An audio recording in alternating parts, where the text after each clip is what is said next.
am Andrew Ryan, and I'm here to ask you a question.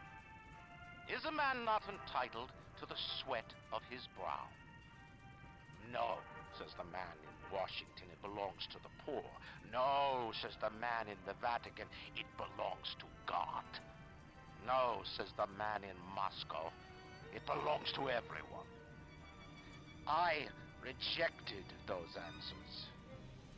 Instead, I chose something different. I chose the impossible. I chose rapture. A city where the artist would not fear the censor, where the scientist would not be bound by petty morality, where the great would not be constrained by the small. And with the sweat of your brow, rapture can become your city as well. Still one of the most stunning intros in video games in recent memory. Welcome to Freedive for February 2020, and we're starting out with Bioshock the Collection for the PS4. This takes place in, as you saw, an underwater city that's kind of a libertarian, free thinker haven set up by Andrew Ryan. It takes place in the 60s or so. You're stuck here with a bunch of people who have gone off the edge, and large beasts called Big Daddies that are protecting the little sisters that are going around harvesting Adam. Adam is important to use the main gameplay sort of magic mechanic for Bioshock called plasmids. Yes, you just walk up to a machine, see an injection device in there, and just jam it right in. And your genetic code gets rewritten because, of course, that was a fantastic idea to do. Plasmids are pretty much the same in Bioshock 1 and 2. They get changed to tonics in Bioshock Infinite, but it's still generally the same idea. One fun thing is that the environment is useful in this situation. So if you've got a bunch of enemies standing in some water, you can fire an electricity plasmid at the water and it will start to electrify all of the bad guys standing in said water. And that's a lot of fun. Moving along to Bioshock 2, you actually end up playing as a Big Daddy. So your moveset changes, you still have plasmids, but now your goals are slightly different. And I have to say, with the remaster, Bioshock 2 looks amazingly just a huge evolution better than Bioshock 1, even though they're probably sharing the same engine in the collection.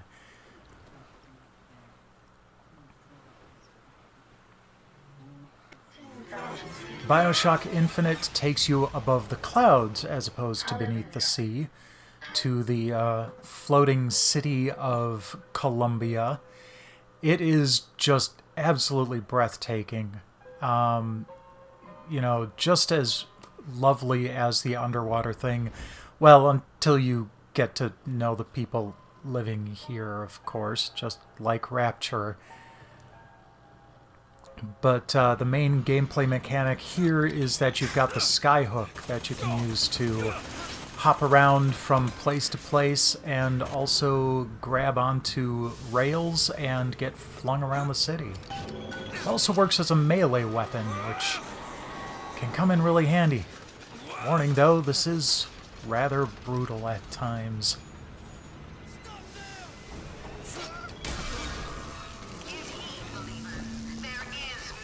Bioshock, Bioshock 2, and Bioshock Infinite are part of the collection and free with PS Plus. Next up is the latest entry in the venerable Sims franchise, Sims 4, which just recently celebrated its 20th anniversary. Happy birthday, The Sims. To be honest, I really haven't played it since the original, but I have to admit, when I was poking at it for the gameplay footage, I had to tear myself away. This game is inexplicably alluring, and all it is just building a little house and watching your character just kind of go through life and make friends and go to the bathroom and wash his hands and then go to bed. I don't know, but it's just still as addicting as ever, and you can get hooked on it too. It's free this month with your PS Plus subscription. All access points for you. Stand by.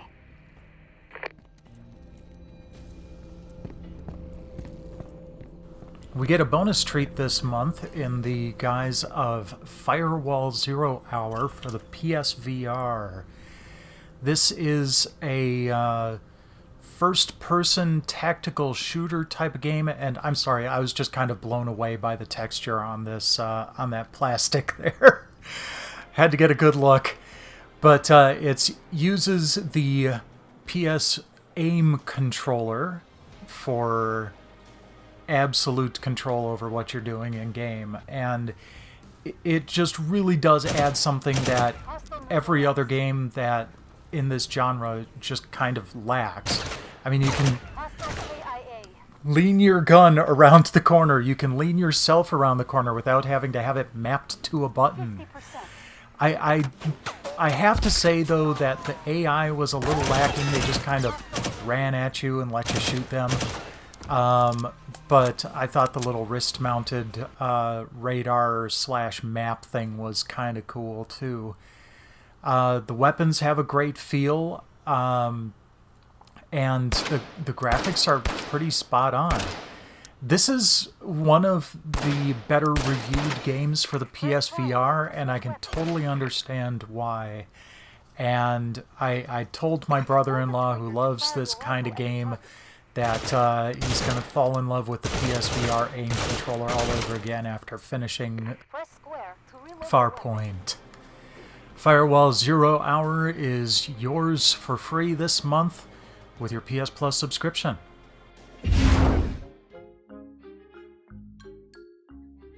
Moving along to the Xbox 360, we've got Fable Heroes.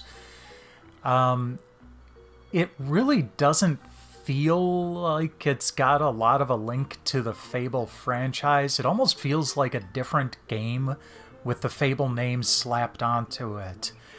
That said, this was kind of a fun game. It's a sort of side-scrolling brawler, although sometimes the camera will lean up and be more of a top-down viewpoint. It kind of feels like it's supposed to be a puppet show almost. It has a little bit of a Little Big Planet sort of feel to the backgrounds and the characters. It was kind of fun, but it was already starting to get tedious just at the end of the first level, to be perfectly honest. Until I got to the bonus level where you're trying to get other people blown up by exploding chickens. That was kind of fun. Another interesting aspect is how you level up. You get coins during the game, and however many coins you get to roll the dice a certain number of times, move around this board, get power-ups available that you can purchase, and then after you're done with that, you go back to the main board, choose your path to move forward, and continue on. Fable Heroes is free for the Xbox 360 right now. But on February 16th, you will have another game downloadable on the Xbox 360 with Games of Gold, and that is the original Star Wars Battlefront. I tell you, it was a bit of a challenge doing a search for Star Wars Battlefront Xbox earlier tonight to get this trailer footage, but it's available on February 16th, free on Games with Gold.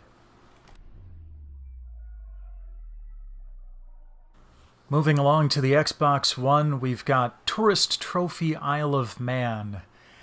And it's a motorcycle racing game.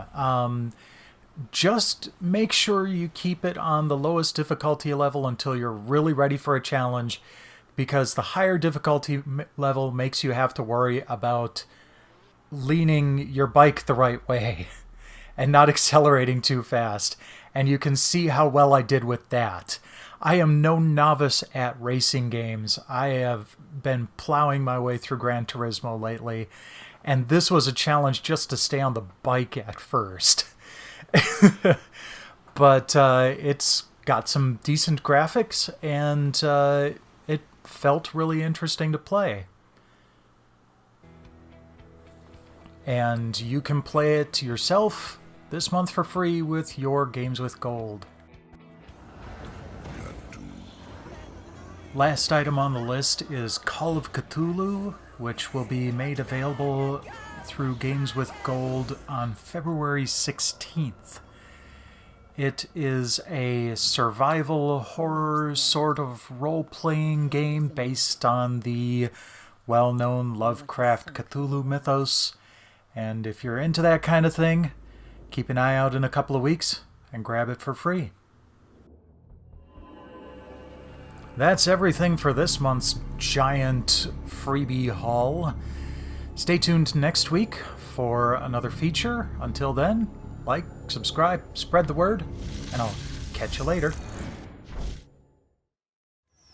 Heads. Or tails. Come on, let me through. Heads. Or tails. Heads. Told you. I never find that as satisfying as I'd imagined. Chin up. There's always next time. I suppose there is.